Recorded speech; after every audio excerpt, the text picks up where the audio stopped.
네, 안녕하세요. 성공채배 시작 접정보센터 이남기입니다. 네, 안녕하세요. 한예순입니다. 네, 어제 저희가 은행권 채용 소식을 다루면서 잠깐 언급이 되기도 했었는데 요즘 AI 채용 바람이 정말 거세게 불고 있는 것 같습니다. 기업 입장에서는 그 지원자를 평가하는 시간도 줄일 수 있고 피로감도 덜 수 있어서 많이 또 채용하고 있는 것 같은데 이게 또 취준생들 입장에서는 낯선 방식이다 보니까 부담감이 더 커지고 있는 것 같습니다. 네, 게다가 그중 가장 어려워하는 절차가 단연 면접일 텐데요. 본격적인 상반기 공채가 코앞으로 다가오면서 AI 면접에 대한 다양한 정보 수집하기 바쁘실 텐데 취준생들이 시간이 없다 보니까 제가 면접 팁을 한번 가져와 봤습니다. 네. 질문을 받고 곤란한 표정을 짓거나 또 뜸을 들이는 행위는 감점 요인이 될 수 있다고 하고요. 인재상을 숙지한 직무 관련 용어를 많이 언급할수록 좋은 점수가 간다고 합니다. 또 마지막으로는 AI는 미세한 표정 변화를 읽을 수가 없기 때문에 조금 과장된 표정을 연습하는 것도 팁이라고 할 수 있겠습니다. 네, 뭐 요즘은 유진 씨가 오프닝마다 굉장히 꿀팁을 전해주고 있어서 이걸 또 기다리는 분들도 많이 있을 것 같습니다. 네. 이 꿀팁만큼 정말 알찬 정보 오늘도 많이 준비해봤습니다. 화요일 여느 때와 다름없이 힘차게 달려보도록 하겠습니다. 화요일 잡정보센터 지금 바로 출발합니다.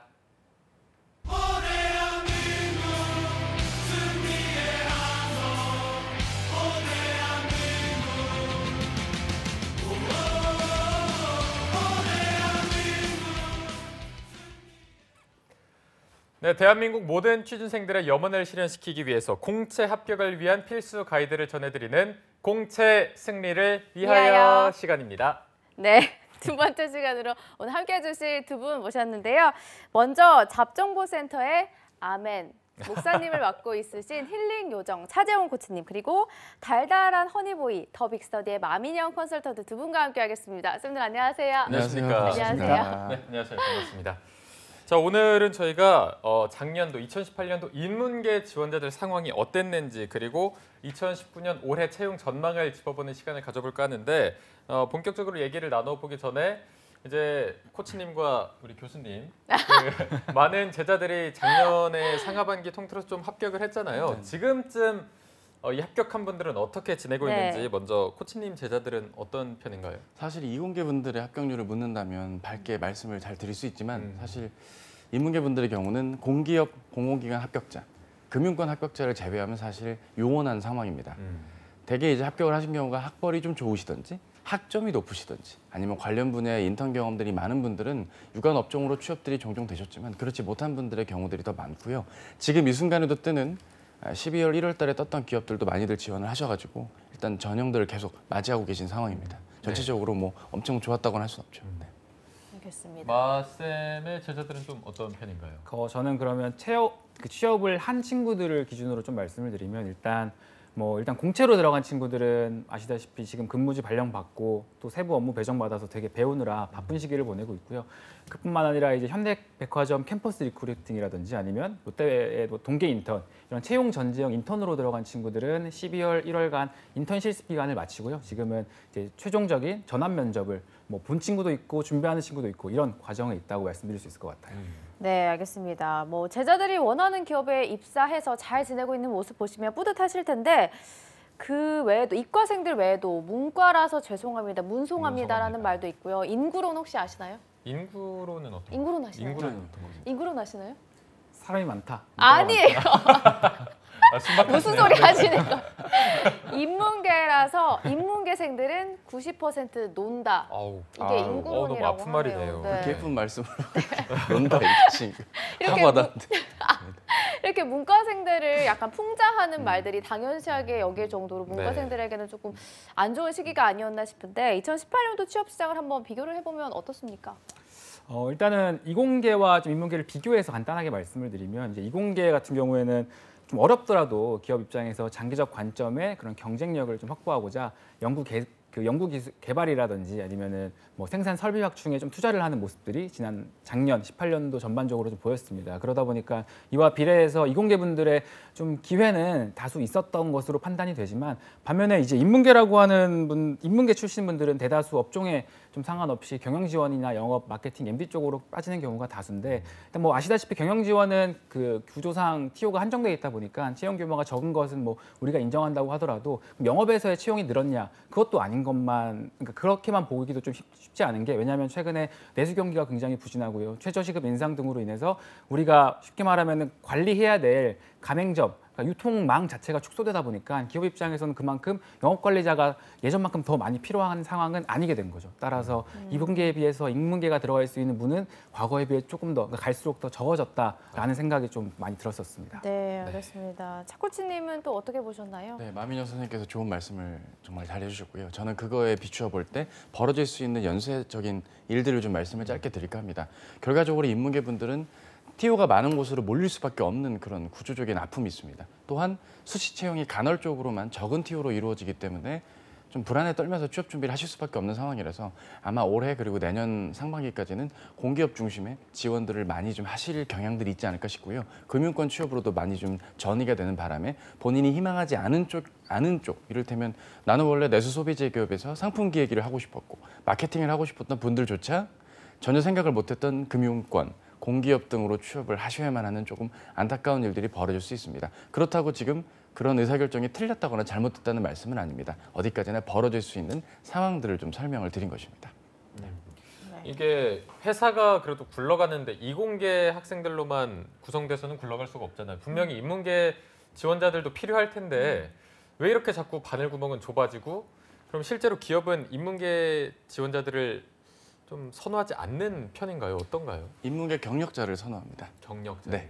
경력자로만 선호하고요. 최근 공고 같은 한 달 반 정도의 채용 공고들을 한번 리스트업을 해서 쭉 봤는데 전체적으로 인문계열 취업의 한 88% 정도는 다 경력자분들을 최소 경력 2년, 최대한 7년까지의 경력자들을 우대하는 공고 혹은 신입과 경력을 같이 뽑는 곳들이 꽤 있었는데 그것도 신입은 뭐 6개월 동안 한시적으로 인턴직으로서 활용을 한다든지 최종 면접까지 있는 상황 안에서 신입과 경력을 같이 뽑는 일들이 벌어진다 보니까 아무래도 경력을 우대하는 추세가 있겠죠. 확실히 필요한 인원을 적시에 빨리빨리 투입을 하겠다는 의지이기도 하고요. 또 1, 2월 달에 많은 채용 공고들이 나온다는 건 그 전년도에 좀 많은 또 이동들이 경력자분들 중심으로 있었기 때문에 아무래도 그런 기조가 이어지지 않나 싶습니다. 네, 경력이 있는 인문계열 학생을 또 선호하고 이공계 학생들이 워낙 취업이 잘 되다 보니까 또 인문계인데도 불구하고 어떤 이공계열적인 거를 복수 전공하는 그런 분들도 있더라고요. 그렇죠. 이제 일단은 기업이 그럼 어떤 인재를 선호하는지에 대해서 그러면 생각해 보고 우리가 뭐 인문계지만 이공계 지식을 해야 될까 이런 고민들을 좀 하셨으면 좋겠어요. 그러니까 제가 좀 제 생각을 말씀드리면 기업이 신규 직원을 채용하는 여러 가지 이유들 중에 대표적인 것 하나는 바로 일단은 앞으로 우리 기업이 과거에 머물러 있기보다는 더 미래에 성장하기 위해서 좀 유능한 인재들을 좀 미래지향적인 인재들을 뽑기 위함이 아닐까라는 생각을 좀 합니다. 그렇기 때문에 이 인재를 잘 뽑아서 이제 잘 경쟁력을 확보하고 성장을 함으로써 궁극적으로는 우리 회사가 망하지 않아야겠죠. 쭉 지속적으로 성장을 해야 될 텐데 그럼 이런 생각을 가지고 있는 기업들이 앞으로 우리가 맞닥뜨리게 될 시장 상황이랑 비교해서 그 시장 상황 속에서 어떻게 살아남을 수 있을까를 당연히 고민하게 되겠죠. 그럼 우리가 당연히 자연스럽게 앞으로의 시장 상황도 고려해 보면 앞으로의 산업 환경은 다 아실 겁니다. 뭐 5G 통신 환경이라든지 뭐 AI 인공지능, 빅데이터의 활용 이런 것들로 대변되는 4차 산업 환경일 거란 말이죠. 그러면 그 4차 산업, 기술로 대변되는 4차 산업 환경 속에서 기업들이 살아남고자 생존 전략을 펼치려면 당연히 영업뿐만 아니라 마케팅이나 인사, 재무 이 조직 전 분야에 걸쳐서 기술과 관련된 지식을 가진 사람들을 조금 더 우선하게 되겠죠. 그러다 보니까 순수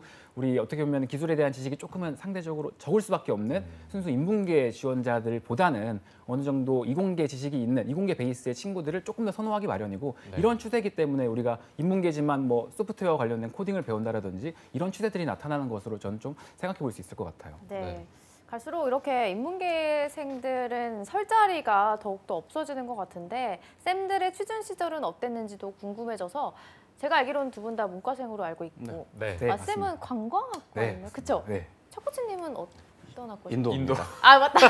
남았을 때. 그걸 제가 까먹었네요. 두 분의 취준 시절 때는 문과생들은 좀 어땠나요?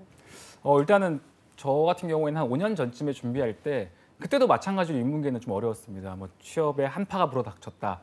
뭐 고용이 꽁꽁 얼었다. 이거는 근데 비단 저뿐만 아니라 지금도 물론 그렇지만 아마 차쌤 취업 준비하실 때도 이런 얘기들이 왕왕 나오지 않았었나요? 아마 그렇죠. 인문계는 어렵다. 네. 매년 매회 인문계는 어려운 것 같아요. 그래서 뭐 그럴 때일수록 저 같은 경우에는 좀 더 대비를 잘하고자, 그러니까 제가 정말 희망하고자 하는 기업에서 언제 어떻게 올지 모르는 그런 기회들을 꼭 붙잡고자 굉장히 좀 스스로를 준비하고 많이 단련하는 시간들을 겪었는데요.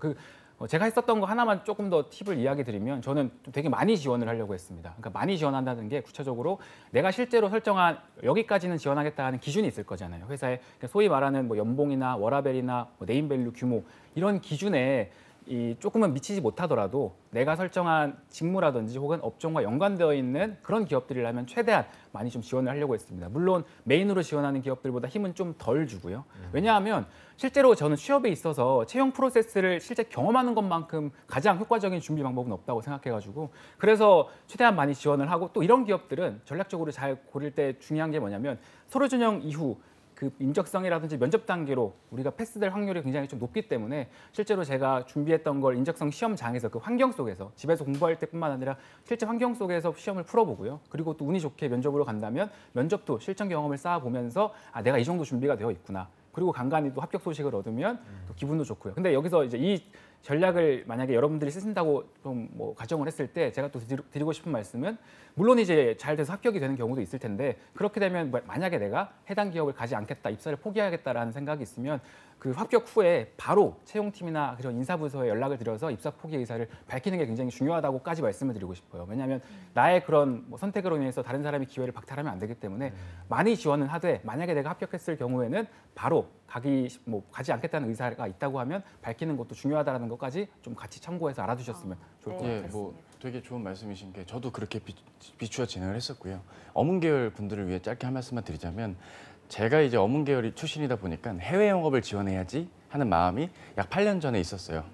믿기 어렵게 좀 벌써 8년 전인데 8년 전에도 해외 영업으로의 취업이 어렵다라고 했지 국내 영업으로 뭐 전환을 해야 된다 하면서 좀 약간 자존심도 상해하고 나 정도면 글로벌 인재인데 왜 나를 왜 못 알아주실까 이런 마음들이 좀 있었는데 결국 현실적인 선택의 지원도 일정 부분 필요하겠다라는 걸 꼭 좀 말씀을 드리고 싶고요. 그게 어쩌면 지금 인문계 취업이 좀 어렵지만 인문계 TU가 그나마 많은 곳으로의 지원도 병행할 수밖에 없다라는 쪽으로 조언을 드리는 저나 만민영 쌤의 말씀 다 같은 말이라고 좀 이해해 주시면 좋을 것 같습니다. 네.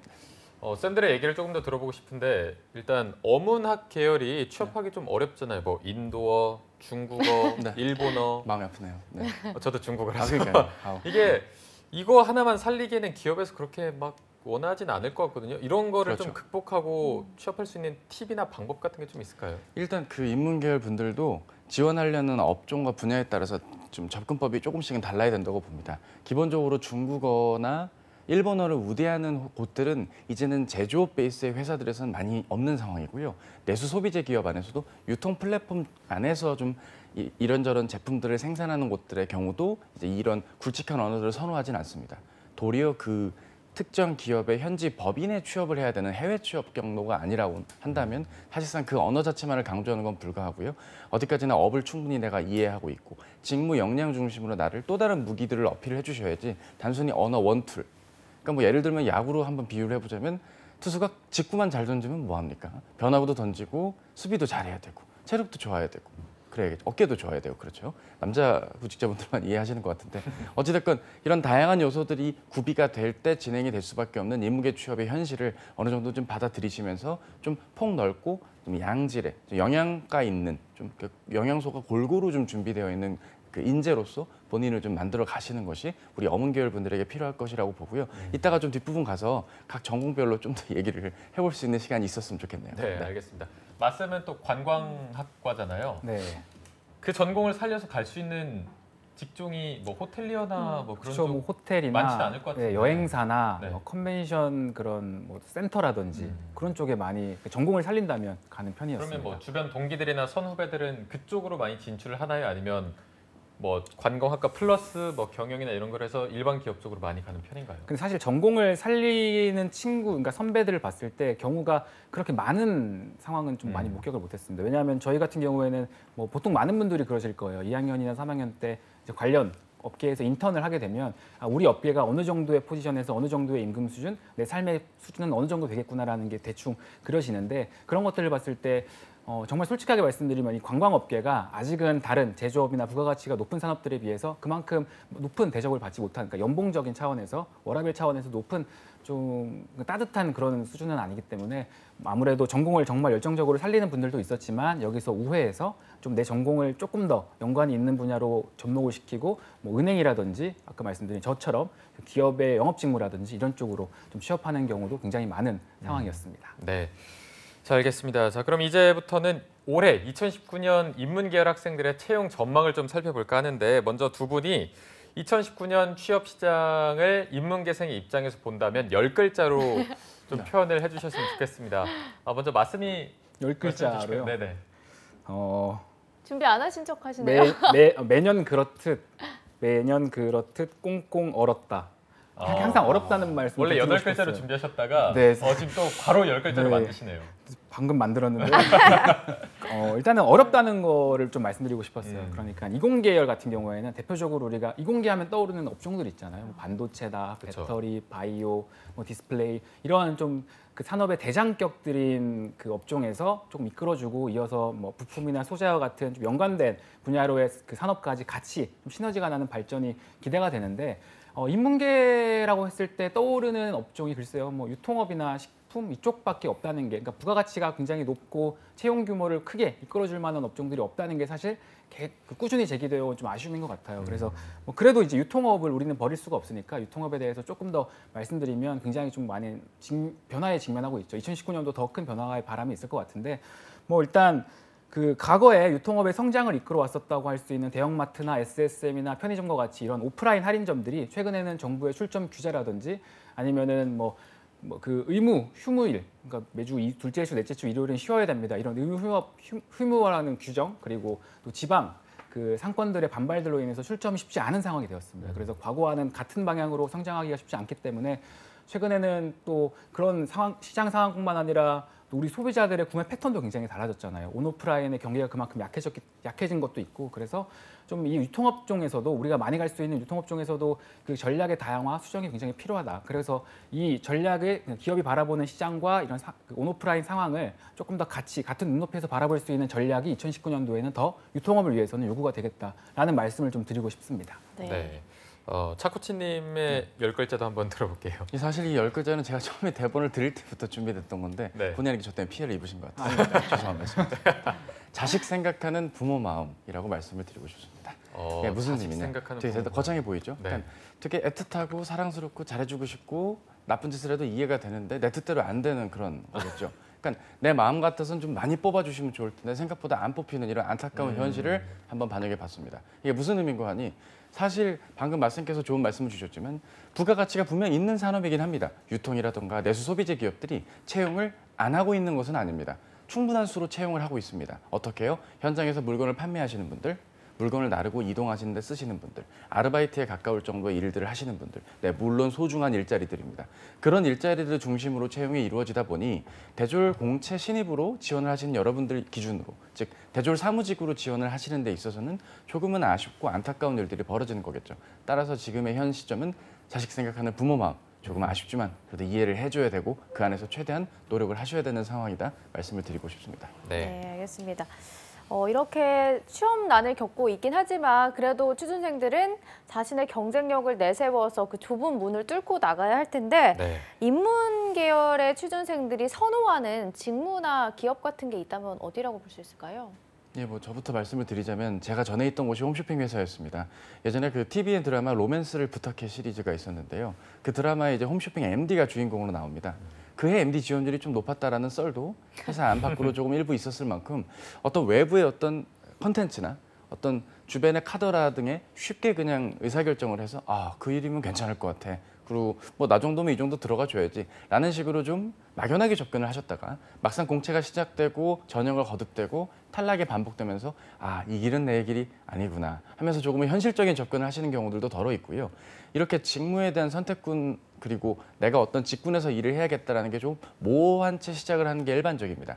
반면에 이공계 분들은 학교의 선배들이 어떻게 가고 내 전공 공부가 어느 방향으로 끌고 나가고 어떤 기사 자격을 취득해야 내 합격에 유리한지를 일찍부터 좀 판단을 할 수 있는 상황이라는 것입니다. 그러니까 동등한 조건인데 외부적인 환경 자체가 내가 어떤 의사결정을 하고 취업을 하는데 방향이 어느 정도 잡혀 있지, 잡혀 있는 것이 이공계열 분들의 전공자들이라면 우리 인문계열 분들과 어문계열 분들은 상대적으로 그럴 확률이 좀 적기 때문에 아무래도 업종이나 산업군 혹은 회사의 네임밸류 중심으로 기업을 선택하거나 직무, 직군을 선택하시는 경향들이 일반적이겠죠. 따라서 뭐 보자면 뭐 은행권, 그리고 공기업, 그리고 CJ나 롯데, 신세계그룹과 같은 대형 내수소비재 유통기업 중심으로 지원을 하시는 게 일반적이고요. 좀 더 나아가자면 본인의 대외 활동이나 여러 가지 포럼 등을 듣고 알게 된 뭐 IT 계열의 회사들, 게임 회사들, 그리고 물류 기업들 중심으로 지원을 좀 이어가는 경향들이 있지 않을까 싶습니다.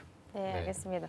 또 마쌤도 어떻게 보시나요? 네, 저도 이제 찻쌤의 말씀에 조금 더 첨언을 하자면 그냥 우리가 학교 다닐 때를 한번 생각해 보면 좋을 것 같아요. 이제 이공계 분들은 보통 뭐 전공 프로젝트나 공모전이나 아니면 산학 협력 등의 기회를 통해서 대표적인 기업이라고 할 수 있는 뭐 삼성, 현대 외에도 1, 2차 벤더 기업들까지 혹은 아니면 특허를 좀 가지고 있으면서 자사만의 기술력을 가지고 승부를 하는 그런 조금은 덜 알려졌지만 탄탄한 기업들까지 폭넓게 알고 있는 경우가 굉장히 많지만 저를 포함해서 이제 일반적인 인문계생분들이 하는 그런 팀플들을 보면 마케팅 수업이라고 했을 때 마케팅 관련해서 과제를 한다. 그러면 되게 유명한 기업의 마케팅 혹은 지금 트렌드가 되고 있는 마케팅 전략에 대해 분석하기 쉽고요.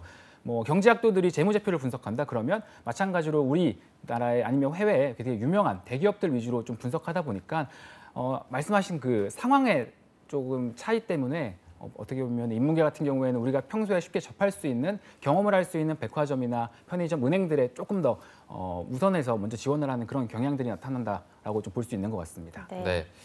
자, 그러면 이제 2019년 올해는 기업들이 채용을 조금 많이 할지 좀 알아봐야 될 것 같은데 기업별 또는 분야별로 예상 규모는 작년이 좀 많이 뽑긴 했는데 올해도 그 정도 기조가 이어질까요? 어떻게 보십니까? 예, 만약에 공채를 그대로 했다면 기조가 이어지겠지만 벌써부터 일부 기업들이 상시 채용을 시작했기 때문에 네. 그런 기조는 많이 좀 옅어질 가능성이 있습니다. 그럼에도 불구하고 전통적으로 이어오고 있는 채용들이 몇 군데가 있을 텐데요. 뭐 여러 곳들이 있겠지만 기본적으로 LG전자가 B2B 영업 인턴을 주기적으로 채용을 이어가고 있습니다. 물론 3월 공채 때 진행이 되진 않고 5, 6월 달 그리고 뭐 10월, 11월 달 정도로 예산을 단순히 할 수 있을 텐데 그때 한번 지원을 해서 B2B 영업으로 지원을 해보시는 쪽도 일정 부분 필요하겠고요. 기본적으로 영업 혹은 유통과 같은 단어들과 함께 사람을 10의 자릿수, 10의 자릿수라는 게 10명을 의미하는 것은 아닙니다. 그렇다고 99명을 의미하는 것도 아니겠죠. 적당한 인원수, 10의 자릿수로서 채용을 일정 부분 이어가고 있는 곳들이 제조사에서는 LG전자 정도가 조금 있을 것이고 삼성전자 및 삼성그룹의 계열사들은 논외로 하겠습니다. 다행히 전통적인 공채가 이어질 것이니까 적극 지원해 보시는 게 필요하겠죠. 뭐 통신사 정도라고 한다면 KT가 유통채널 관리자 직무 정도를 조금 뽑지 않을까라는 전망은 하게 됩니다. 그 밖에는 사실 금융권과 유통 그리고 소비재 기업 그리고 식자재 유통기업들 중심으로 10의 자릿수에 가장 많은 티오는 전통적으로 영업 혹은 영업 기획에 가까운 직무들이 아닐까 예상은 됩니다만 그만큼 상반기다 보니 뽑는 규모가 하반기 대비도 적고요. 작년 대비도 적기 때문에 이런 좀 양측면들을 고려해서 봤을 땐 조금 전망이 어둡다 말씀을 드릴 수 있겠습니다. 네. 마쌤은 어떻게 좀 예상하시나요? 저도 조금만 더 추가적으로 말씀을 드리면 네. 일단은 가장 최근에 있었던 2월 그 SK 하이닉스의 수시 채용만 보더라도 대부분 이공계 분들이 지원할 수 있는 직무들이 열렸어요. 근데 네. 잘 찾아보시면 그 틈바구니 속에서 3개 인문계 우리 상경 계열이나 포함한 인문 계열이 지원할 수 있는 직무가 이제 재무 그리고 마케팅, 영업이 열렸었습니다. 이제 이쪽 파트에 대한 지원이 있었어야 된다고 생각을 하는데 이에 대해서 조금 더 말씀을 드리면 뭐냐면 진짜 만약에 예를 들어서 영업 직무라고 할지라도 우리 뭐 전기나 화학이나 통신처럼 대표적인 이공계 전공자 외에도 그러니까 상경계 외에도 이공계를 같이 조금 지원 자격으로 두다 보니까 많은 분들이 난 상경계인데 다른 데 당연히 연구개발이나 설비나 이런 쪽을 못 지원하니 영업을 써야겠다라고 봤는데 우대 조건이나 지원 자격에 상경계열뿐만 아니라 이공계열 전공도 있네. 그러니까 어차피 여기도 영업도 이공계로 뽑겠네라는 조금 어떻게 보면 섣부른 판단에 지원을 안 하는 경우가 있거든요. 근데 기업 입장에서 봤을 때 만약에 정말로 이 영업 직무를 이공계 출신으로만 뽑을 거면 상경계열을 거기에다 명시할 필요가 없었겠죠. 분명히 상공계열을 대상으로 한 TO도 있었기 때문에 지원 자격에 상경계열도 제시를 한 거고요. 그럼 우리는 그 인문계 TO를 노리고 지원을 했었어야 됩니다. 우리가 경쟁해야 될 그 영업 경쟁자들은 뭐 이공계 베이스의 친구들이라기보다는 우리 같은 인문계 출신의 좀 경쟁자라고 보고 그렇다고 한다면은 산업이나 우리가 수행해야 될 업무에 대한 이해도는 비슷할 거예요. 그 속에서 어떻게 나만의 차별화된 준비가 될 것이냐가 굉장히 중요하니까 뭐 너무 겁먹지 마시고요. 일단은 적극적으로 도전하는 게 굉장히 필요해 보이고요. 또 유통업 말씀해 주셨는데 유통업이 굉장히 많이 변화하고 있다고 말씀을 드렸잖아요. 과거에는 점포 관리나 가맹점 관리처럼 이런 전통적인 영업 관리 직무에 대한 수요가 굉장히 많았는데 요즘에는 조금은 정체되거나 축소되는 추세이기도 하고요. 또 이와 좀 반대급부에서 전자상 거래가 굉장히 활성화되다 보니까 이런 전자상 거래에 대한 지식, 정보를 가지고 있는 지원자에 대한 수요가 굉장히 많아지고 있습니다. 대표적으로 롯데 같은 경우에도 유통 공룡이다, 유통의 롯데다라고 하는데 이번 19년도에 채용과 관련해서 나오는 이야기를 들어보면 유통 분야에서는 이커머스, 그러니까 전자상 거래를 담당하는 사업 부서의 채용이 가장 클 것이다라는 말도 나오고 있고요. 뿐만 아니라 그러면 나는 전자상 거래에 대한 지식이 없는데 그럼 영업 관리를 못 쓰는 것이냐라고 반문을 했을 때는 지금 롯데가 그러니까 롯데를 비롯한 유통 기업들이 어떤 식으로 오프라인 매장을 영업하는지를 좀 보시면 될 것 같아요. 최근에는 롯데슈퍼와 우리가 좋아하는 롭스를 콜라보한 매장도 탄생을 했고요. 아니면 홈플러스라는 대형 할인점 안에 코스트코 성격의 창고형 매장이 들어간 홈플러스 스페셜 매장도 나오고 있습니다. 이렇게 그러니까 기업들이 상황에 맞게끔 생존 전략을 펼치고 있는 상황에서 단순히 저는 그냥 사람 만나는 거 좋아합니다. 그 현장에서 빨리빨리 뛰어다니면서 많은 점주들과 소통을 할 기요만 가지고는 유통업, 영업이 취업이 어렵기 때문에 조금은 아까도 말씀드렸지만 이 기업이 생각하는 이 전략의 눈높이와 좀 핀트를 맞추는 전략이 굉장히 좀 필요해 보입니다. 네, 알겠습니다. 영업 얘기가 나와서 조금 더 해보자면 두 분이 또 영업 출신 아니겠습니까? 그 당시에는 영업을 왜 지원하게 되셨는지 이유를 먼저 듣고 싶은데 차코치님은 어떻게 지원하게 되셨나요? 예, 사실 홈쇼핑에서 영업은 MD입니다. 하지만 제가 했던 영업은 그 방송 채널을 계약하는 B2B 영업이었습니다. 지금 저희가 나오고 있는 직업방송 KT 기준 252번입니다. 그럼 KT랑 252번의 직업방송 나오게 해주세요라는 영업을 하는 일을 홈쇼핑 회사에서 진행을 했습니다. 채널 계약일을 자르려면 B2B다 보니까 수치와 분석 능력이 중요하고 네트워크가 중요합니다. 불특정 다수와의 관계가 아니라 처음 만나는 사람이 아니라 1년 단위로 꾸준히 오랫동안 보는 관계 안에서 자료를 주고받고 협상을 하고 그 안에서 1년 단위의 계약을 맺는 일을 하게 되었는데 왜 이렇게 하게 됐는지를 생각해 봤을 때 MD 할 수도 있고 다른 직군도 많지만 제가 갖고 있는 강점 중에서 제가 불특정 다수한테 갑자기 막 화려하게 막 이야기를 하고 언변을 늘어놓을 수는 없지만 제가 좀 침착하고 차분한 이미지 뭐 그때는 충분히 더 그랬기 때문에 지금보다 더 그런 느낌으로 지원을 했고 제 성향과 그리고 한정된 TO 아니었고요. 그리고 또 사람들이 생각보다 그 직무에 대한 이해도가 많이 떨어졌기 때문에 제가 알고 있는 인맥을 동원하여 이 직군이 저에겐 최선임을 좀 종합적으로 결정을 해서 내린 결정이었고 뭐 잘 맞아서 열심히 일했던 기억이 납니다. 네. 네, 알겠습니다. 그 마쌤은 굉장히 힘드셨다고 들었는데 그래서 저는 이제 여러분들이 아까 말씀하신 차쌤의 홈쇼핑 방송을 보면서 먹게 되는 주전부리를 네. 하는 역할을 담당하고 이렇게 있습니다. 그런 연결되니까. 또 밸류체인이 연결이 돼요. 그렇게 되는데요. 좋네요. 저 같은 경우에는 정말 이제 비슷한 생각으로 접근을 했는데 그리고 나서 이제 현실적인 접근을 할 때 그러면 내가 과연 영업에 어떤 연결고리가 있어서 지원을 해야 될까를 좀 고민을 해봤어요. 근데 되게 이게 어려운 게 아니라요. 그러니까 솔직히 말씀드려서 경영 지원에 많이 지원하시는 분들, 그러니까 재무나 회계 파트로 지원하시는 분들이라면 나는 굉장히 내성적이고 좀 먼저 나서서 이렇게 하는 거 별로 안 좋아하는데 저는 영업이랑 안 맞는 성격인 것 같아요. 그냥 뭐 경영 지원만 쓸게요라고 조금 그 스스로 문을 닫아버린 친구들이 많이 있어서 좀 드리고 싶은 말이 뭐냐면 저 같은 경우에는 영업을 좀 그 단순히 눈에 보이는 그 현상만 가지고 판단하지 않고 조금 더 입체적으로 보려고 노력을 했었던 것 같아요. 그러니까 일단은 크게 봤을 때는 기업의 하나의 부서로서 부서들끼리 봤을 땐 영업 굉장히 활동적이고 좀 움직이는 부서는 맞지만 영업팀 내부를 봤을 때 각각의 지원들이 그러면 모두 열정적이고 활동적이고 도전적이어야 되는가에 대한 고민을 해왔습니다. 근데 영업이 잘 이루어지기 위해서는 물론 나가서 PT를 잘하는 사람도 중요하겠지만 그에 앞서서 시장 분석을 굉장히 철저하게 함으로써 이 PT를 할 수 있는 근거 자료를 만드는데 강점이 있는 그런 직원들도 있고요. 아니면은 뭐 물건을 되게 잘 팔아오는 것도 중요하지만 결과적으로 기업이 망하지 않고 성장하기 위해서는 돈을 남겨야겠죠. 그 이윤과 관련해서 손익과 관련된 개념이 있는 지원자도 물론 있었습니다. 그렇기 때문에 영업팀 자체로 그냥 눈에 보이는 것만 가지고 저는 활발하지 못하기 때문에 쉽지 않을 것 같습니다라는 접근보다는 영업팀 내에서 실제 내가 맡게 될 세부 업무 포지션이 무엇인지를 명확하게 설정하고 이에 대한 본인의 강점을 어필한다면 충분히 연결고리를 만들어서 영업의 지원이 가능할 것이다라는 말씀을 꼭 좀 드리고 싶습니다. 네. 네. 두 분의 얘기를 들어보면 두 분은 일단 본인의 성향이나 상황 이런 것들을 꼼꼼히 분석해서 거기에 맞게 지원을 한 것 같은데 실제로 인문계 분들은 쓸 수 있는 데가 그렇게 많지 않다 보니까 뜨면은 다 쓰고 입사하고 나서 맞지 않아서 퇴사하는 경우도 굉장히 많은데 이런 분들을 위해서 좀 전공에 맞게 지원폭을 넓힐 수 있는 방법이 좀 필요할 것 같아서 이 부분을 두 분이 또 준비하셨는데 차 코치님이 먼저 좀 알려주실까요? 예, 사실 대본상으로는 약 12분짜리의 분량입니다. 이걸 도저히 담다가는 2부의 그 방방곡곡을 못 듣게 됩니다. 따라서 제가 한정된 학과 안에서는 몇 가지 말씀을 드리죠. 일단 경영학도부터 먼저 말씀을 드리겠습니다. 네네. 여러분들 경영학도 분들은 크게 두 분류로 나눕니다. 회계를 좋아하는 자와 그렇지 못한 자. 본인께서 숫자를 좀 무감각으로 생각하지 마시고요. 회계 원리만 듣지 마시고 재무 관리와 같이 본인이 조금이라도 수치에 강점을 가질 수 있는 분들을 좀 본인이 그렇게 이미지 메이킹 하실 것을 좀 부탁을 드립니다. 아무래도 재무 회계 쪽의 TO는 계속 이루어질 것이기 때문에 경영학과 나왔는데 왜 마케팅 한 명밖에 안 뽑아요? 라고 하면서 한탄 듣지 마셨으면 좋겠습니다. 경영정보학과 살펴보죠.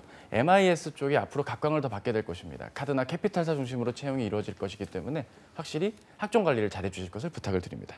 어문 계열 분들께 짧게 말씀드리죠. 영어 학과 나온 분들께 말씀드립니다. 굉장히 안타까운 상황입니다. 영어 학과, 특히 영미문학과. 굉장히 위험합니다. 여러분들은 영어만 단순히 잘한다고 해서 되지 못하기 때문에 지원하려는 업종과 분야의 우선순위를 정해서 업에 대한 충분한 이해 아래 본인의 직무 능력을 기를 수 있는 여러 교육과정부터 자격 등을 취득하시는 것이 오히려 스펙적인 면을 준비를 더 하시는 편이 차라리 낫습니다. 혹은 전형 자체에 대한 대비를 해서 금융권 중심으로 한번 필기 공부라든가 여러 가지 어학들을 좀 구비해 주시는 것을 부탁을 드리고 싶습니다. 중국어 전공자분들 이거 어떡합니까? 본인 외에도 중국어 잘하는 사람들이 굉장히 많습니다. 따라서 내가 단순히 어느 정도 중국어하고 중국 문화를 이해하고 현지화된 나 인재예요 라는 식으로 어필을 했다가는 이제는 설득이 좀 어렵습니다. 그러니까 중국어 자체만을 강점으로 어필을 하는 세상이 지났기 때문에 본인의 또 다른 무기를 지금부터 길러오시는 것이 좋을 것 같고요. 아무래도 중국어 점수가 HSK 점수가 최소 6급 이상을 받아주셔야 되는 상황까지 이르렀습니다. 안 되면 학원 강사님을 하셔야 됩니다. 학원 강사 일이 잘못됐다는 게 아니라 본인이 원치 않은 일까지도 지원을 해야 되는 것이기 때문에 중국어 외에 다른 강점을 살려주십시오. 뭐 다른 언어들도 있고 뭐 여러 가지가 있지만 쑥쑥 넘어가겠습니다. 신문방송과 언론정보학과 분들께 짧게 말씀을 드리죠. 여러분들이 기자나 PD 인맥이 없고서는 홍보팀 지원은 불가합니다. 차라리 온라인 마케팅이라던가 본인께서 좀 전략적으로 사고를 하고 이를 실행에 옮기는 프로모션단의 일들 혹은 CRM 직무와 같은 쪽에 관련된 곳으로 지원을 하시고 거기에 필요한 자격 등을 취득하시는 것이 좋겠습니다. 이렇게 각 학과마다 지원해야 될 전략과 느낌들이 다 다르기 때문에 비록 이 방송에서 모든 학과마다의 어떤 내용을 다 담아드릴 수는 없지만 여러분들의 본인의 상황 등을 고려하시는 게 좋을 텐데요. 가장 중요한 건 학점이 일단 제일 중요하다는 것과 내가 선호하는 업종과 분야를 우선순위를 지어주고 그 안에서 최대한 깊이 있는 준비를 좀 해주시는 것만이 전공 강점만이 아닌 그 외의 강점까지 갖고 있는 지원자로서 충분히 기업에 어필되고 한정된 경쟁률을 뚫고 결국 최종 합격까지 도달할 수 있을 것입니다. 네, 또 거의 브리핑하듯이 굉장히 잘 정리해 주셨는데 맞쌤도 조금 추가를 해주실까요? 네, 전공은 너무나 잘 말씀을 해주셔서 우리가 이제 전공을 가진 친구들이 지원하게 된 직무에 대한 이야기를 짧게 좀 드릴게요. 네네. 대표적으로 아까 말씀드렸던 두 개, 경영 지원 혹은 영업으로의 지원이 많을 텐데요. 경영 지원하시는 분들은 일단 내 경쟁자가 누군지 알아야 됩니다. 단순히 내가 말씀하셨듯이 경영, 경제 이런 상경계 전공이라고 게임이 되는 그런 그 무대는 아니거든요. 그래서 내가 지원하는 경쟁자들이 어떤 스펙을 가졌는지, 근데 보통 솔직히 말씀드려서 지원하시는 분들의 이력을 보면 뭐 경영, 경제, 상경 이런 계열은 당연하고 만약에 아니라고 할지라도 전문 자격증은 꼭 하나씩 갖고 있더라고요. 뭐 CFP나 뭐 회계사나 아니면은 뭐 노무사나 변리사나 변호사 이런 전문 자격증을 가진 고스펙 분들이 지원을 하시거나 아니면은 실제 조금은 그 업무 그 규모는 작더라도 현업에서 실제 업무를 담당하면서 해당 업종이나 직무에 대한 이해도가 높은 분들이 지원하기 때문에 이런 분들과 경쟁해서 내가 이길 수 있는 차별화된 경쟁력은 무엇일까 고민하는 게 굉장히 중요해 보이고요. 그리고 사실 영업관리 직무는 모든 기업에 존재를 하고 수행하는 업무 자체가 크게 봤을 때는 비슷해요. 그렇기 때문에 업종에 대한 제한을 너무 두시지 마시고 적극적으로 지원을 하시되 다만 기업마다 적용되는 회계 기준이나 아니면 시장 규제 아니면 인사채용 규정 등이 다르기 때문에 이런 것들은 숙지하고 지원하는 전략이 필요해 보이고요. 그리고 두 번째로 영업 같은 경우에는 뭐 우리가 최대한 많이 지원을 해야겠죠. 특히나 저처럼 비상경이라든지 아니면 우리 순수 인문계라고 할 수 있는 문사철 그러니까 어문계열, 뭐 사학과, 철학과 이런 분들이라면 현실적으로 높은 확률로 지원을 해야 되는 부서가 맞습니다. 그리고 영업 관리가 좀 어렵다고 한다면 영업 교육이나 영업 지원까지 한번 좀 폭넓게 생각을 해보셨으면 좋겠고요. 그리고 해외 영업 같은 경우도 지원을 할 수가 있는데 해외 영업이라고 한다고 하면 일단 내가 당연히 해당 언어에 대한 자신은 있어야겠고 내가 지원하고자 하는 기업이 진출해 있는 사업장, 국가라든지 대륙이 나와 연결고리가 있다고 하면 좀 업종에 제한을 두지 않고 적극적으로 쓰셨으면 좋겠어요. 그리고 마지막으로 영업 지원하시는 분들께 당부의 말씀을 드리면 대부분 뭐 전공 무관이거나 아니면 특별한 자격 요건을 요구하지 않는 경우가 많은데 그중에서도 제가 공통적으로 많이 찾아볼 수 있었던 것은 대표적인 자격 요건 중에 하나로 운전면허가 있더라고요. 그래서 운전면허는 뭐 시간만 조금 투자하면 금방 딸 수 있는 것이니까 그리고 우리가 앞으로 살아가는 데 있어서도 필요한 자격증이기도 하고요. 운전면허를 꼭 보유하고 이번 상반기에 만약에 없다고 하면 어쩔 수 없겠지만 운전면허는 꼭 영업을 지원하시는 분들이라면 보유했으면 좋겠다는 당부의 말씀을 드리고 싶습니다. 네. 최 코치님이 전공별을 짚어주시니까 맞쌤이 또 직무별로 짚어주셨습니다. 두 분의 케미가 좋은 것 같습니다. 감사합니다. 네. 네, 이렇게 마지막으로 2019년도 트렌드를 반영해서 신의 한 수를 들어보면 좋을 것 같은데 이번에는 맞쌤이 먼저 해주시죠. 저는 뭐 2018년도 대비 2019년도 확 바뀌는 변화라기보다는 기존의 변화가 강화되고 고도화될 것이기 때문에 분석에 조금 더 그러니까 나만의 차별화된 경쟁력을 갖추기 위한 분석에 투자를 많이 했으면 좋겠다고 해서 첫 번째도 분석, 두 번째도 분석, 세 번째도 분석. 조금 구체적으로 말씀드리면 산업 분석, 기업 분석, 직무 분석을 열심히 했으면 좋겠다는 말씀을 드리고 싶어요. 구체적으로 우리가 눈에 보이는 현상만 놓고 판단하지 마시고 아까 영업 직무에 대해서 말씀드렸듯이 현상만 보고 판단하지 마시고 이 현상이 과거에 어떤 과정을 거쳐서 지금 이르게 되었는지 앞으로 어떻게 흘러갈 것인지에 대해서 전, 중, 후를 입체적으로 좀 보는 분석이 되면 2019년도에는 좋은 결과가 있지 않을까라는 생각을 하고 있습니다. 네, 차 코치님도 해주시죠. 예, 짧고 간결하게 하겠습니다. 상시 채용이 확대된다, AI 채용이 는다, 필기고사가 어려워진다.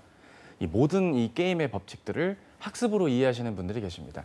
이게 만약 토익, 토플, 탭스, 오픽과 같은 전형이면 저나 우리 마민영 선생님 다 그렇게 말씀을 드릴 겁니다. 열심히 공부하세요. 뭐 이렇게 말씀을 드릴 텐데 공부의 영역만이 분명 아닙니다. 각각의 전형 안에서 본인께서 소화하실 수 있는 만큼을 대비해 주시고 거기에 맞게 전형에 맞게 대비를 해 주셔야 된다는 겁니다. 앞서 말씀 주신 그런 분석을 잘 바탕으로 하고 거기에 맞게 전형 안에서 자신의 강점을 잘 발휘해 주셔야 되는 게임이기 때문에 더는 학습하지 마시고 내가 체득화한 다음에 잘 분석해서 효과적으로 지원을 하시고 학교까지 이어지셨으면 좋겠습니다. 네, 알겠습니다. 자, 오늘 인문계 지원자들을 위한 시간을 한번 가져봤습니다. 오늘 수고해 주신 더빅스터디의 마민영 감독사님 감사드리고요. 차 코치님은 2부에서 또 뵙도록 하겠습니다. 고맙습니다. 고맙습니다. 네, 잡정보센터 1부는 여기서 마무리해보도록 하고요. 잠시 후 2부에서는요. 일자리 방방곡곡이 준비되어 있고요. 네, 그리고 잡정보센터 최고의 취업 컨설턴트 차재원 코치님과 함께하는 코너 스펙 감별사도 준비되어 있습니다. 네, 저희는 잠시 후에 뵙겠습니다. 채널 고정!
우리가 1년에 사용하는 일회용 컵 약 260억 개.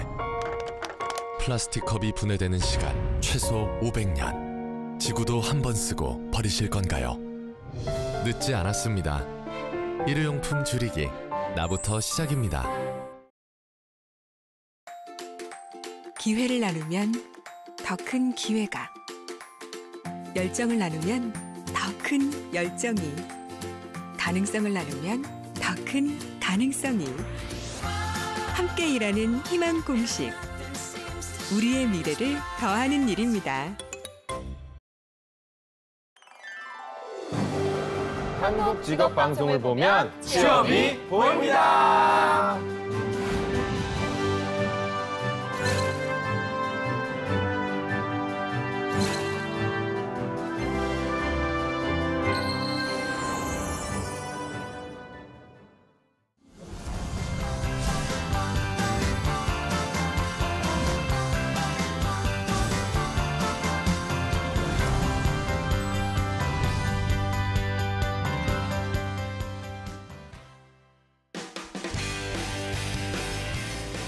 네, 성공처별 시작 잡정보센터 2부의 문을 활짝 열어봤습니다. 저희가 2부에서는요, 명실상부 잡정보센터 최고의 취업 컨설턴트죠. 차재원 코치님과 함께하는 코너 스펙 감별사가 준비되어 있고요. 네, 그리고 전국 각지의 생생한 채용 소식을 알아보는 일자리 방방곡곡도 준비되어 있습니다. 지금 바로 만나보시죠.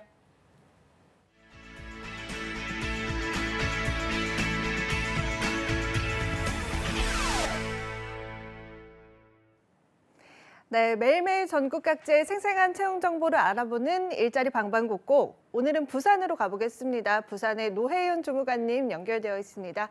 주무관님 안녕하세요. 안녕하세요. 부산 고용복지플러스센터 노혜윤입니다. 네, 주무관님 오늘은 어떤 채용 소식 가지고 오셨나요? 이번 주 소개해드릴 부산 지역 공인기업은 천일 여객 주식회사입니다. 여객 운수업체로 사상구 개법동에 소재하고 있으며 채용 분야는 재무관리사무원 1명입니다. 재무관리부 심사팀 소속으로 승차권 개수, 자료 입력 등 업무를 수행하며 지원 자격은 학력, 경력 무관하게 지원 가능하고 컴퓨터 활용 능력 우수자, 회계 프로그램 가늠자, 인근 거주자, 청년층 우대한다고 합니다. 주 5일 근무로 급여는 연봉 2,200만 원에서 연봉 2,400만 원까지이고 자녀 학자금 지원, 휴가비, 사내 동호회 운영, 월 2회 패밀리데이 실시 등 직원 복리 후생이 있다고 하니 참고하시기 바랍니다. 접수 마감일은 3월 1일까지이고 별도의 응시 원서가 있는 구인건이니 관심 있으신 분은 워크넷에 게재된 자사 이력서와 구비 서류를 준비하여 사업장에 방문 또는 이메일 지원해 보시기 바랍니다. 네, 학력과 경력 모두 무관한 재무관리사무원 1분 채용하고 있습니다. 관심 있는 구직자분들 많은 지원 바라겠습니다. 주무관님 다음 소식도 바로 알아볼까요? 다음으로 소개해드릴 기업은 진주시 사복면 소재의 ITR 인더스트리즈입니다.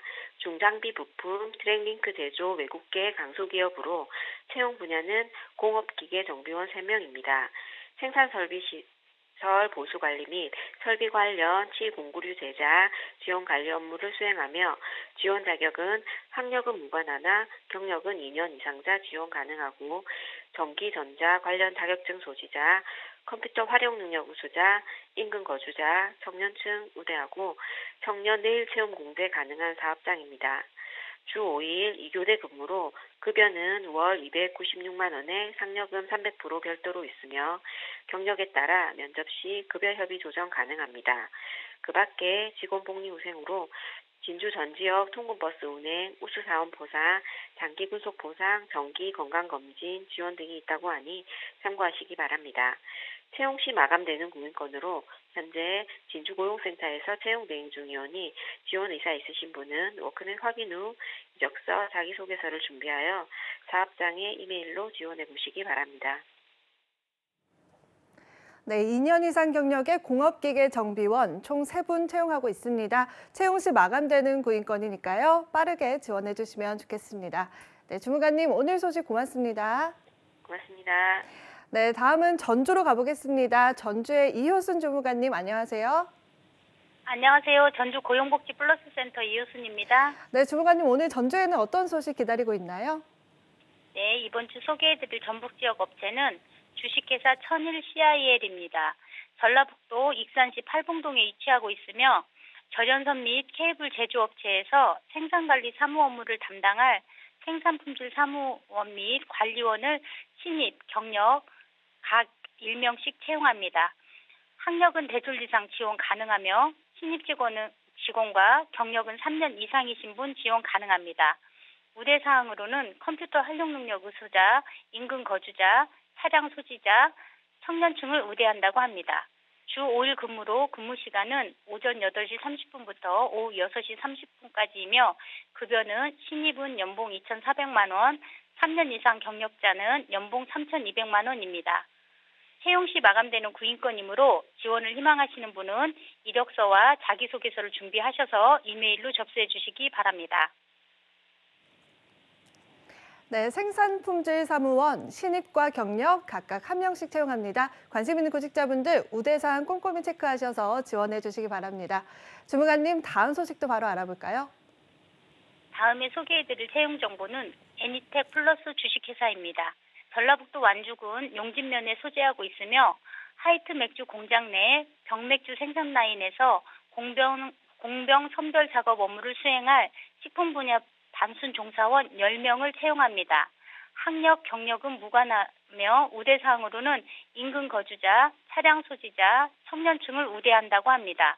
주 5일 근무이며 근무 시간은 오전 7시 30분부터 오후 4시 30분 근무로 급여는 월 175만 원이며 잔업, 특근수당이 별도로 있다고 합니다.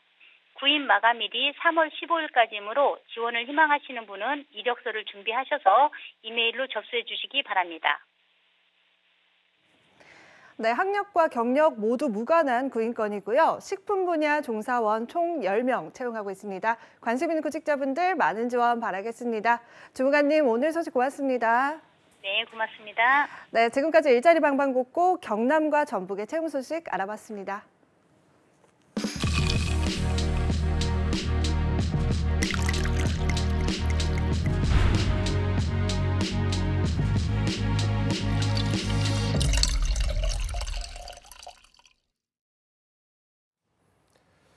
네, 답답하고 막막한 취업 현실, 취준생들이 기댈 곳은 없고 할 수 있는 거라고는 스펙 쌓기밖에 없습니다. 네, 하지만 스펙도 스펙 나름입니다. 사람에게 맞는 옷이 있듯이 이 스펙이 과연 내게 맞는 걸까 고민하는 취준생들도 많다고 합니다. 네, 그래서 탄생했습니다. 취준생 맞춤 스펙 감별 프로젝트 스펙 감별사 시간입니다. 네, 오늘 도움 말씀 주실 스펙 감별사는요. 잡정보센터의 취업 요정 겸 스물리에 앤드 목사님, 리포트의 차재원 코치님 함께하겠습니다. 어서 오십시오. 안녕하십니까. 은혜로운 아침입니다. 반갑습니다.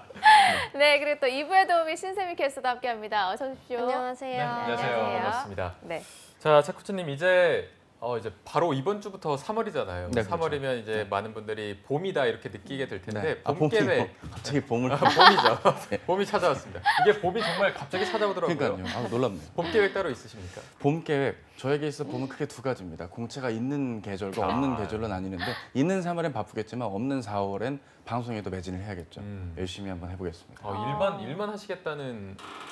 예, 사실 뭐 그런가요? 벚꽃놀이를 가고 싶은데 워낙 공기도 안 좋고 사실 요새 뭐 미세먼지가 많기 때문에 제가 뭔가 뭘 디스하는 그런 게 절대 아닙니다. 별명이 목사니까요. 근데 저는 어쨌든 좋은 분위기에서 여러 가지 나누고 싶지만 바쁜 시기에는 구직자분들과 함께 한다는 의미에서 좀 바쁘게 지낼 것 같습니다. 네. 신세미 캐스터는 그러면 따로 봄 계획, 뭐 봄나들이나 이런 계획이 있는지? 저는 항상 봄 되면 뭔가 버킷리스트라 해야 되나?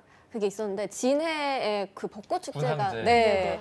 유명하잖아요. 그래서 항상 가고 싶었는데 기회가 안 돼서 못 가가지고 이번에는 갈지 않을까. 거기가 백팩 연결로도 이제 많이 가끔 가거든요. 아, 그런가요? 네네네. 그래서 이번에 좀 갈 것 같기도 하고 그렇습니다. 그러면 진해 스케줄이 나오면 네. 잽싸게 제가 가겠다고 하세요. 그럴까요? 아무도 안 갈 것 같아서. 거리가 너무 멀어가지고. 멀어서. 그럼 저는 이제 일도 하고 놀기도 하고 오도록 하겠습니다. 신세미 캐스터한테는 일석이조네요. 그렇죠. 근데 알겠습니다. 또 추천하고 그러지는 마세요, 아직. 왜요? 가시죠. 아직 혹시 본인은 모르니까요. 네. 갑자기 발을 빼시네.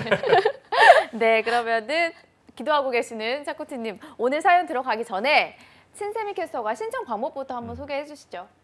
네, 이번 코너에서는 한국직업방송 잡정보센터와 네이버 카페 취업대학교가 함께하고 있습니다. 매주마다 차코치님과 함께 여러분들의 스펙에 관해서 고민과 궁금증 해결해드리고 있습니다.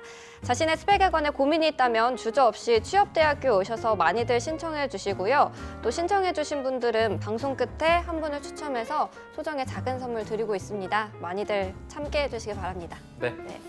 자, 그러면 오늘은 어떤 스펙에 관한 고민들이 있는지 한번 살펴보도록 하겠습니다. 첫 번째 신청글 신세미 캐스터가 바로 소개해 주시죠. 네, 첫 번째 신청글 아이디 햇님꽃 24살 여자분이고요. 학교는 서성안에서 화학 전공을 했고 복수 전공으로 경영학 했습니다. 학점은 4.5 만점에 3.1, 또 토익은 865점 있고요. 경력이 교환학생 1년, 그리고 종교 동아리 회장 경험도 가지고 있습니다. 입사를 희망하는 곳이 대기업의 화학 관련 업무, 품질이나 생산 관리 등 원하고 있고요.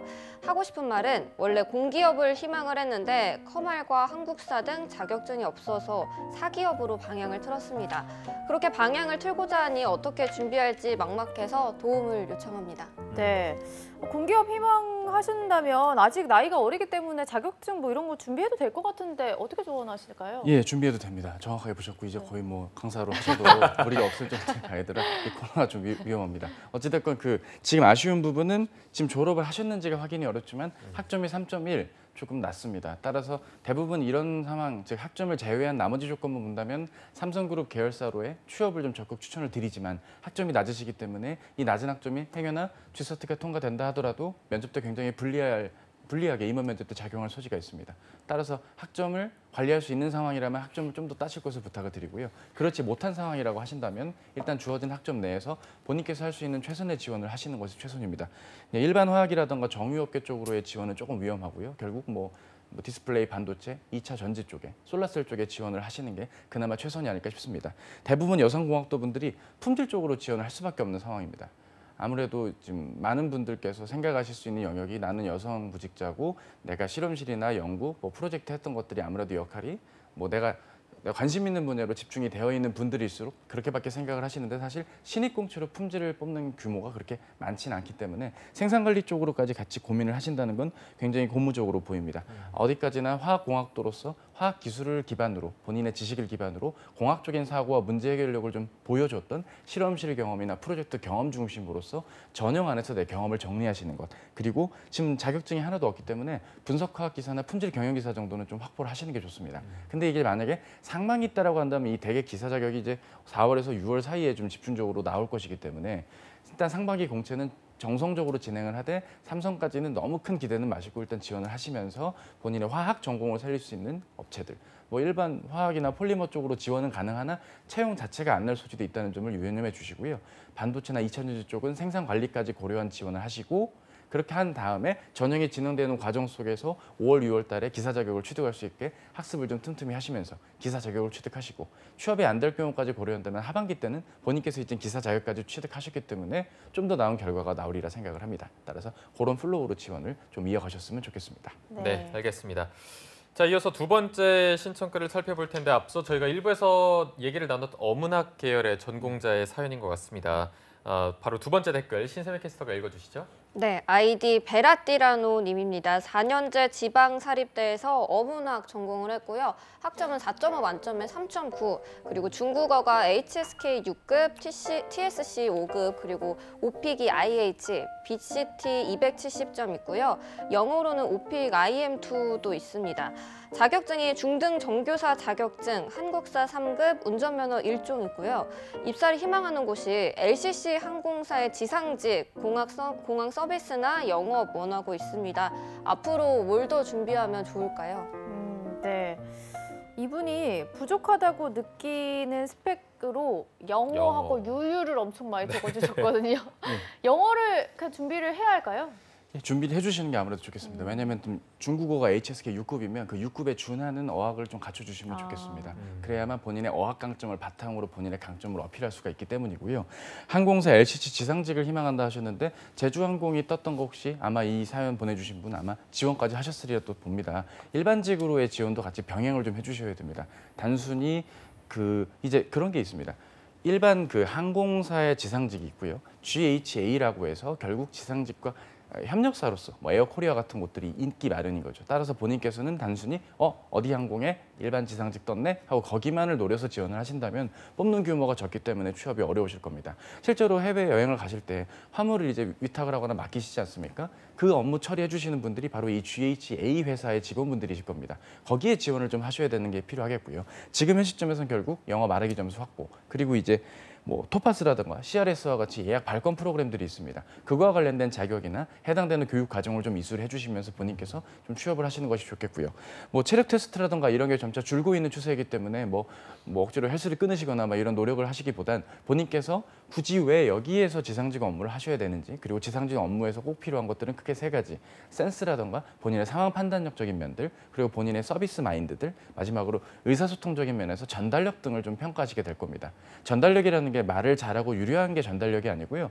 본인께서 효과적으로 빠르게 내용을 인지하고 일을 잘 전하는 것들을 의미하는 것입니다. 그리고 공감 능력적인 면도 분명 중요하기 때문에 본인께서 이러한 능력 나 있으니까 뽑아주세요라고 하는 회사들이 절대 아니거든요. 과거에 경험이 됐거나 본인께서 입사 후에 하게 될 업무들을 얼마만큼 내가 잘 알고 있는지를 결과 면접 전형에서 잘 보여주시는 게 일정 부분 필요할 것 같습니다. 뭐 자격증으로 적어주신 것들 뭐 고생 많으셨는데 지금 이 자격증을 본인이 지원하실 때 쓴다 한들 이게 지금 통과될지는 만무합니다. 그런 점은 좀 유념해 주셨으면 좋겠습니다. 네. 자, 저희가 한 분의 사연을 조금 더 짧게 살펴볼 수 있을 것 같은데 바로 소개를 해주시죠. 네, 아이디 기리기리디 28살 남자분이고요. 지방사립대 경영학 전공을 했고 3.6학점, 토익이 625점 있고요. 대외 활동을 굉장히 많이 하신 것 같습니다. 칸이 모자랄 정도로 많이 적어주셨고 또 입사를 희망하는 곳이 중견급 영업관리나 마케팅 쪽 원하고 있고요.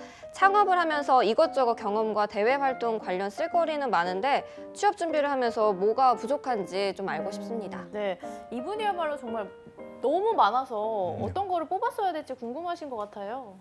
일단 창업자 들어간 것들부터는 좀 후순위로 두시는 것을 추천을 드립니다. 성과가 있거나 입상을 하신 것 위주로만 남겨주시고요. 나머지 이력들이 결국 지금 희망하시는 본인께서 적어주신 중견급 영업관리, 중견급 기업들, 중견기업이나 뭐 외국계 회사들에 들어갈 경우에는 창업이란 단어로 인해서 지원자의 지원 의지 자체를 좀 약간 검증받는 질문들을 좀 받으실 소지가 있습니다. 뭐 그렇다고 본인께서 잘못하셨다는 건 아니고요. 영업 관리나 마케팅 이게 참 굉장히 막연한 의미입니다. 업종마다 영업의 의미가 다 다르기 때문에 지원하시려는 분야와 업종을 먼저 선택하실 것을 가장 먼저로 꼽고요. 본인의 창업 이력 중에 입상이나 성과가 뚜렷한 것들만 남겨두시고 나머지는 최대한 배제해 주실 것을 부탁드립니다. 본인의 경험은 철저하게 리더십이라던가 문제 해결력 중심으로서 성공 실패 경험 안에 본인의 이야기를 담아보실 것을 부탁드리고요. 지금 현 상황에서 자격증 더 따실 것 없고 이미 대기업 인턴 경험까지 있기 때문에 그 인턴을 하셨던 업종 중심으로서 기업의 우선순위를 정하셔서 성공 취업하셨으면 좋겠습니다. 네, 알겠습니다. 오늘 세 분의 사연까지 함께 살펴봤고요. 오늘 차코치님이 해주신 조언 잘 받아들이셔서 영리한 취업에 꼭 성공하시길 바랍니다. 자, 오늘 스펙 감별사 위포트의 차재원 컨설턴트 그리고 신세미 캐스터 두 분과 함께했습니다. 고맙습니다. 고맙습니다. 네, 잡정보센터 오늘 준비한 내용은 여기까지고요. 내일도 상반기 공채를 위한 공채 승리를 위하여는 계속됩니다. 네, 저희는 내일 오전 10시에 웃는 얼굴로 찾아뵙겠습니다. 시청해주신 여러분 고맙습니다. 고맙습니다.